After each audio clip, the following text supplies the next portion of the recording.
नमस्कार शेतकरी मित्रांनो, स्वागत आहे तुमचं आपल्या कृषी कन्या यूट्यूब चॅनलवर। बघा शेतकरी मित्रांनो, आजचे सोयाबीन बाजारभाव लाईव्ह व्हिडिओच्या माध्यमातून आपण बघणार आहोत। तत्पूर्वी आपण चॅनलवर नवीन असाल तर चॅनल सबस्क्राइब करा, व्हिडिओला लाईक करा आणि शेअर करा, त्यामुळे तुम्हाला नवीन व्हिडिओचे अपडेट लगेच बघायला मिळतील। चला तर व्हिडिओला सुरुवात करूया।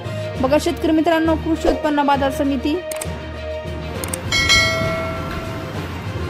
चंद्रपूर आवकाली है 13 क्विंटल जास्तीचे दर 4270 रुपये। पुढील बाजार समिती कारंजा जिल्हा वाशिम आवकाली 1250 क्विंटल जास्तीचे दर 4420 रुपये। तसेच पुढील बाजार समिती मानोरा आवकाली 174 क्विंटल जास्तीचे दर 4450 रुपये। पुढील बाजार समिती पिंपळगाव व पालखेडा आवकाली 72 क्विंटल जास्तीचे दर 4452 रुपये जात आहे हायब्रिड सोयाबीन। पुढील बाजार समिती अमरावती आवकाली 1644 क्विंटल जास्तीचे दर 4321 रुपये जात आहे लोकल सोयाबीन। तसेच पुढील बाजार समिती नागपूर आवकाली आहे 223 क्विंटल जास्तीचे दर 4400 रुपये जात आहे लोकल सोयाबीन।